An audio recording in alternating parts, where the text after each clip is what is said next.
Eh bien, bonjour, ici Rona.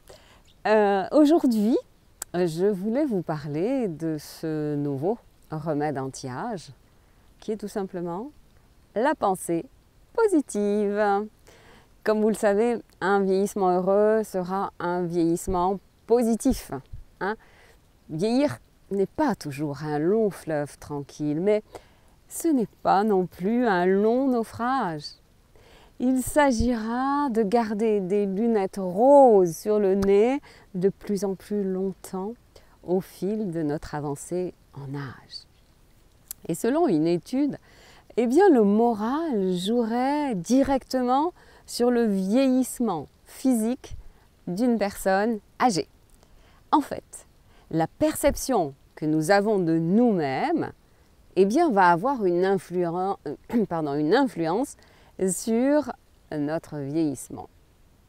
Une autre étude a montré que les seniors qui développent des pensées positives sur la vieillesse ont moins de risques de développer des démences, même s'ils sont porteurs d'un gène à haut risque. C'est intéressant. La pensée positive est donc un nouveau remède anti-âge. Autrefois, on ne parlait pas de cela.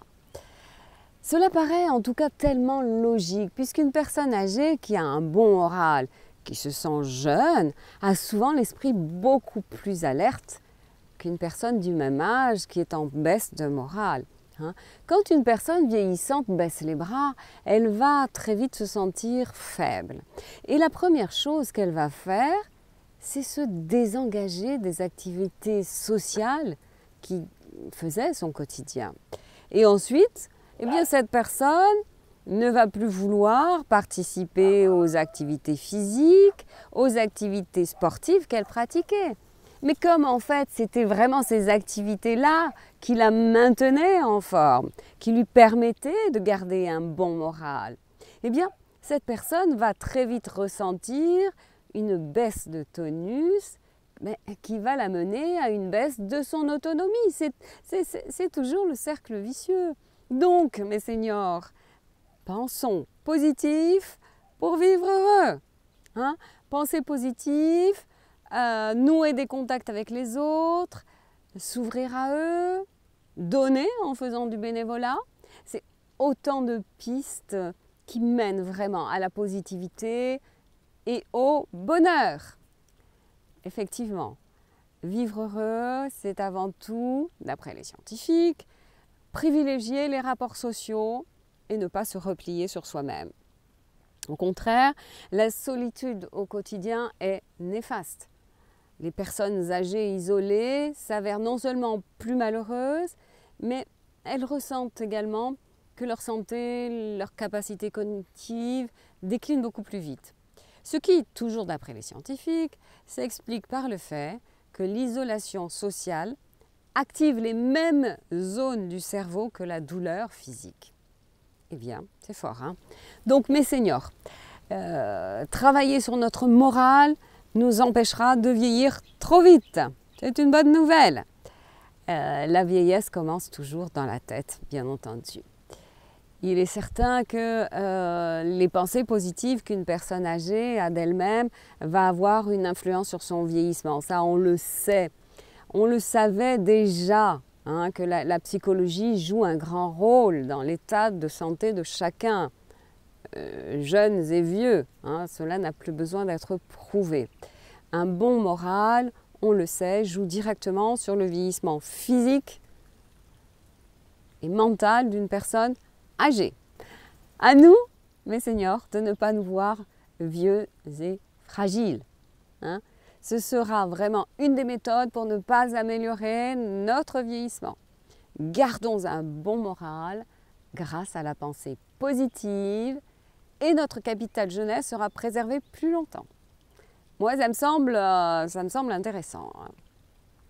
En fait, la psychologie positive est apparue à la fin du XXe siècle. Elle est toute jeune. Mais elle a déjà fait ses preuves. C'est une thérapie qui améliore vraiment notre vie.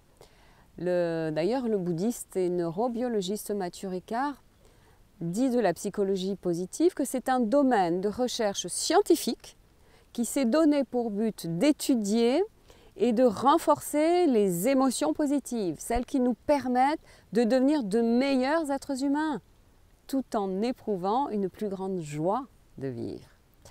De nombreuses études ont démontré les bienfaits des émotions positives sur notre santé psychologique, physique. Une des plus récentes révèle même qu'éprouver des sensations bénéfiques variées contribuerait à réduire, écoutez bien, à réduire le niveau d'inflammation de l'organisme. N'oublions pas que c'est à cause de l'inflammation que se développent la plupart des maladies chroniques liées au vieillissement.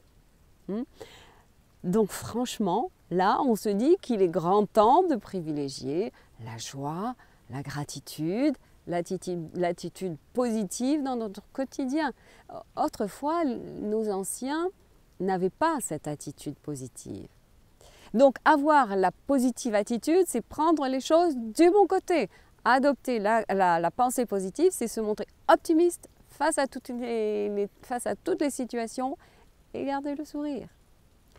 Pas question de fermer les yeux sur vos problèmes, évidemment. Il s'agit de trouver quels bénéfices vous pouvez en retirer. C'est en fait en apprenant de nos erreurs qu'on devient plus performant. C'est ce qu'il faut se dire. La pensée positive a un effet bénéfique sur le corps, sur l'esprit, et c'est tant mieux. Et d'ailleurs, la pensée positive est très contagieuse. C'est quelque chose de magique. Faites un test. Essayez de sourire à des inconnus dans la rue. Vous verrez, les gens vont vous sourire en retour. C'est magique. Et c'est vraiment des petits gestes comme ça qui vous permettent de rester en bonne humeur. Et non seulement vous restez en bonne humeur, mais vous procurez aussi du bonheur à d'autres personnes. Donc passez plus de temps aussi avec des gens positifs, c'est hyper important. Et puis rire, j'en ai déjà suffisamment parlé, rire qui est vraiment bon pour le corps, pour l'esprit. Mais je crois que la première chose à faire, c'est de savoir rire de vous-même.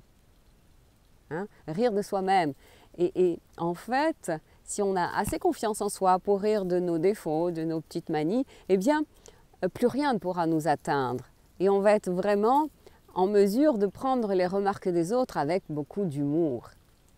Et puis aussi, continuez à faire vos exercices physiques. Parce que ne l'oubliez pas, quand vous faites de l'activité physique, c'est de l'endorphine qui est relâchée dans votre cerveau. L'endorphine, c'est vraiment cette hormone du bonheur, cette hormone qui vous procure une sensation de plaisir. Donc le sport contribue à garder la positive attitude grâce à ces endorphines justement. Et puis une autre chose essentielle, mais là on va bien en reparler plus tard, c'est l'alimentation. Pour ma part, je pense que c'est vraiment la partie qui nous aide à garder un bon moral. Parce qu'une alimentation trop grasse, trop pauvre en nutriments, va obligatoirement vous pomper votre énergie. Et du coup, quand on a l'énergie pompée comme ça, c'est très difficile de garder un bon moral. Bon, mais là, l'alimentation, il y a plein de choses à dire. Pour moi, c'est la base du maintien de la bonne santé, donc on en reparlera beaucoup plus souvent.